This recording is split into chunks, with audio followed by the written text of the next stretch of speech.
গত ১৩ জুন শুক্রবার ইরানের পারমাণবিক ও সামরিক স্থাপনায় হামলা চালায় ইসরায়েল। এর জবাবে ইরানও পাল্টা হামলা চালায়। দুদেশেরই নানা গুরুত্বপূর্ণ স্থাপনা লক্ষ্য করে চলতে থাকে একের পর এক হামলা পাল্টা হামলা। ১২ দিন ধরে চলা এই সংঘাত যখন গোটা মধ্যপ্রাচ্যে ছড়িয়ে পড়ার আশঙ্কা তৈরি করে, ঠিক তখনই নাটকীয়ভাবে যুদ্ধবিরতির বার্তা দেন মার্কিন প্রেসিডেন্ট ডোনাল্ড ট্রাম্প।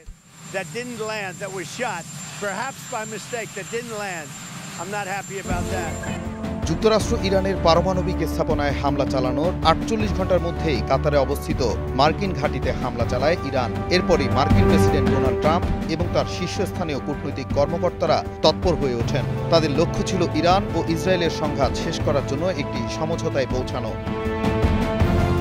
চমকে ওঠার মতো তথ্য হলো, ওই হামলার ব্যাপারে আগেই যুক্তরাষ্ট্রকে সতর্ক করেছিল তেহরান, যে কারণে সেখানে কোনো হতাহতের ঘটনা ঘটেনি।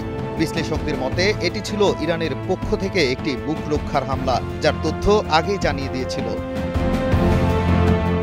তবে হামলার পরও যুক্তরাষ্ট্র অনেকটাই নীরব, কোনো প্রতিক্রিয়া দেখায়নি ওয়াশিংটন।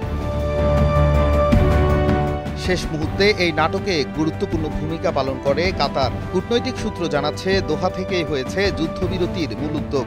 প্রেসিডেন্ট ডোনাল্ড ট্রাম্প ফোনে কথা বলেন কাতারের আমির ও প্রধানমন্ত্রীর সঙ্গে। ইরান ও ইসরায়েলের সংবাদ মাধ্যমে দুই পক্ষই দাবি করছে যুদ্ধবিরতি কার্যকর হয়েছে। তবে কখন এবং কিভাবে যুদ্ধবিরতি বাস্তবায়ন হয়েছে, এসব নিয়ে রয়েছে পাল্টাপাল্টি বক্তব্য এবং ধোঁয়াশা। বিষয়টি সম্পূর্ণ স্পষ্ট না হলেও যুদ্ধের আগুন কিছুটা কমার সম্ভাবনা তৈরি হওয়ায় স্বস্তিতে বিশ্ববাসী। Nazmul Hasan, star news.